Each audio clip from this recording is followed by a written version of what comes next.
அரசு நிகழ்ச்சியில் மேடையில் திமுக எம்பி மற்றும் எம்எல்ஏக்கும் இடையே கடுமையான மோதல் போக்கு ஏற்பட்டதால் நிகழ்ச்சியில் பங்கேற்றவர்கள் அனைவரும் பெரும் அதிர்ச்சி அடைந்தனர். தமிழகம் முழுவதும் வாரந்தோறும் நலம் காக்கும் ஸ்டாலின் நிகழ்ச்சியை சென்னையில் முதல்வர் ஸ்டாலின் துவக்கி வைத்தார்.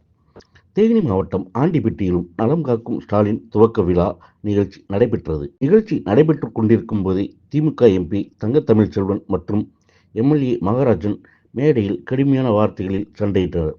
இதனால் நிகழ்ச்சியில் பங்கேற்றவர்கள் அனைவரும் அதிர்ச்சி அடைந்தனர். துவக்க விழா நிகழ்ச்சியில் வரவேற்பு பேனரில் எம்எல்ஏ படம் மட்டும் வைத்துவிட்டு எம்பி படம் வைக்கவில்லை என்றும் இதனால் திமுக எம்பி தங்கத்தமிழ்ச்செல்வன் கோபமடைந்து பேசியதாக கூறப்படுகிறது. உடனே எம்எல்ஏ மகாராஜன் நலத்திட்ட உதவிகளை நான் தான் வழங்குவேன் என நலத்திட்ட உதவி அட்டையை தங்கத்தமிழ்ச்செல்வனின் கையில் கொடுக்காமல் பிடுங்கியதால் இருவருக்கும் இடையே கடும் வாக்குவாதம் முற்றியது. தேனி பார்லிமெண்ட் எம்பி படம் வரவேற்பு பேனரில் எதற்கு இல்லை என மாவட்ட கலெக்டரிடம் கேள்வி எழுப்பியதோடு மேடையிலேயே எம்எல்ஏ மகாராஜனை தங்கத்தமிழ்ச்செல்வன் கடுமையாக திட்டினாராம். தன்னை திட்டுவதாக கூறி தங்கத்தமிழ்ச்செல்வனிடம் கடும் வாக்குவாதத்தில் ஆண்டிப்பட்டி எம்எல்ஏ மகாராஜன் ஈடுபட்டார். நலத்திட்ட உதவிகள் வழங்கும் போது இருவரும் நான் தான் வழங்குவேன் என மாறி மாறி அடம்பிடித்தது. மாவட்ட ஆட்சியர் முன்னிலையில் தமிழ்ச்செல்வன் மற்றும் எம்எல்ஏ மகாராஜன் கடும் வாக்குவாதம் செய்தது மேடையிலே பரபரப்பு ஏற்பட்டது.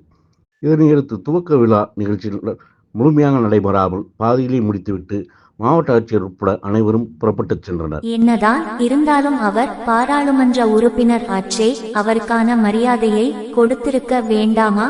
உட்கட்சி பிரச்சினைகள் 1000 இருக்கும் பொது மேடையில், அதுவும் அரசு நிகழ்ச்சியில் இப்படியா மோதிக் கொள்வது என நிகழ்ச்சியில் பங்கேற்ற சிலர் முணுமுணுத்துச் சென்றனர்.